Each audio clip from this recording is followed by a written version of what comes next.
안녕하세요. 아델라 이야기방입니다.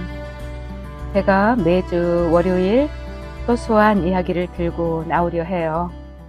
책에서 보았는데 오래전 일이라서 어느 책인지 잘 기억이 없지만 인도의 어느 계층 사람들은 가정을 이루어 자식들을 키우고 나면 할 일을 모두 끝났다고 생각하여 자기의 신을 만나러 떠난다고 하네요.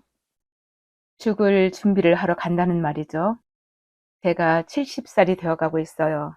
그런데 무슨 할 말이 있느냐고요? 있어요. 아주 많아요. 유튜브 하면 모두 잘나고 똑똑하고 가르칠 게 있는 사람들만 한다고 생각하는데 저는 생각이 좀 다르네요. 제 나이쯤 되면 신을 만나기 위해 시간을 내기 딱 좋은 나이잖아요. 그래서 하루 또 하루를 잘 살아내어 멋지고 아름답게 각자의 신을 만나러 떠나봐요. 어떤 종교를 가졌던 모두가 돌아가야 하는 곳은 정해져 있는 듯해요. 저는 천주교 신자로서 제가 신앙생활에서 얻은 것이 있는데 그걸 나누고 싶어 이 창을 만들어 보았습니다. 어설프겠죠. 완벽해야 할 이유는 없다고 봐요. 우선 제가 먼저 알아낸 것을 이야기할게요. 저의 하느님께서는 이 나이가 되도록 저를 기다리셨다는 것을 알았어요. 무엇을 기다리셨냐 하면 저의 의욕과 열정을 버리는 것을요. 전에는 제가 하느님께 쓸모있는 인간으로 살아야 하는 줄 알고 무언가 의미 있는 일을 하고자 힘을 썼죠. 그러나 이제 알겠더라고요. 순명하라고 하신다는 것을. 이제 알아서 뭐 어떻게 할 거냐고 묻지 마세요. 아브라함도 나이 들어서 부르셨고 모세도 나이 들어서야 일을 시키셨잖아요. 그럼 지금에야 무엇을 할 건지 궁금하시죠? 아무것도 안 하려 해요. 그냥 제 힘으로는 아무것도 못한다는 걸 알면 되는 것 같아요. 제 마음대로 하고픈 것을 하느님 뜻대로 하시도록 내어드리는 과정이 신앙생활이라는 것을 아는 데까지 오래 걸렸습니다. 지금 몸이 아픈 것도 예전처럼 열정이 식어 안 되는 것들을 그저 바라보면서 봉헌할 수밖에 제가 할 수 있는 일이 없다는 것을 아는 것만 해도 저는 성장한 거라고 봐요. 나이가 들어 힘이 빠져서 그렇다고요? 맞아요. 하느님께서 그걸 기다리신 거예요. 힘 빠지기를. 저는 오래 착각했었어요. 하느님이 저를 쓸모 있는 인간으로 만들어 어디다 쓸 줄 알고 젊은 시절을 그리 혹독하게 단련시키시는 줄 알았는데 저에게서 힘을 빼기 위한 기다림이라는 걸 알고 나니 부끄럽죠. 하느님은 저의 도움이 필요하실 일이 없으셨어요. 뭐가 답답하여 제 도움이 필요하셨겠어요. 전지전능하신 분께서 왜 저의 도움이 필요하겠어요.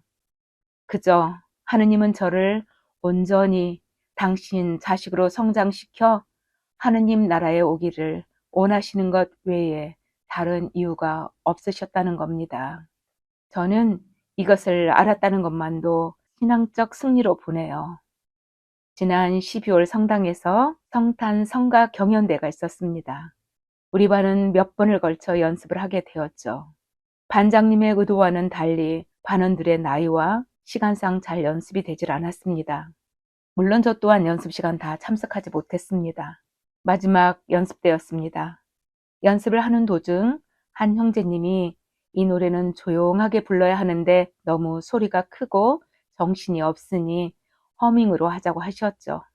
우리는 1절을 허밍으로 불렀습니다. 영 아니라는 생각이 들었지만 저는 아무 말도 하지 않았습니다. 목숨 걸고 해야 할 이유가 없다고 생각했죠. 어차피 친교를 위한 행사이므로 그날 모두 함께 하면 되는 것이니까. 조금 젊은 반장님 부부도 말없이 더 연배인 형제님의 의견을 묵묵히 따르고 있었습니다. 저는 내심 놀라고 있었죠. 저 같으면 쓴소리 했을 것 같아요. 왜 연습할 때 한 번도 안 나타나더니 지금에 와서 바꾸자고 하느냐고. 하지만 반장님 부부는 침착하게 형제님의 의견을 따르고 있었습니다. 두 번의 연습이 끝나자 형제님이 처음 하던 대로 하자 하시네요. 도저히 안 되겠다 하시면서 그냥 행진곡처럼 하자 하시며 원상태로 돌리셨습니다. 그때야 반장님 부부는 그래요. 우리가 지금 음악성을 보는 게 아니니까 힘차게 해요. 아, 저것 또한 순명이구나 생각했습니다. 큰 의를 두고 하느님께만 순명하는 것이 아닌 형제 자매 안에 있는 하느님을 알아보는 것이 순명이라고 생각되었죠. 제 의견을 내세워 큰 소리 내어 떠들어 보아야 갈등만 생기는 것을 그냥 지나가게 하는 지혜가 신앙인이구나 생각했습니다. 그래서 우리는 공동체 안에 머물러야 하는 듯 합니다. 혼자 외톨이로 있으면 배울 일이 없죠. 매년 아기 예수님이 오신다고 기다리노라고 떠들어대지만 사실 저는 잘 모르고 지나갑니다. 어머니의 산고를 잊지 마라. 내가 그들에게서 태어났음을 기억하라. 그들이 내게 베푼 것을 어떻게 그대로 되갚겠느냐. 집회서 7장 27절에서 28절 말씀인데 지난 성탄에 저는 이 성서 구절을 가지고 오래 묵상했습니다. 저는 상고를 겪은 것처럼 누구를 사랑했는지 머물러 보았거든요. 지금 위층에서 딸네 가족과 친구가 함께 놀고 있습니다. 그 친구는 백인 부인과 일본 남편인데 아이가 태어나지 않자 한국에서 갓난아기를 입양하여 키운 지 5년째 되었다고 하네요.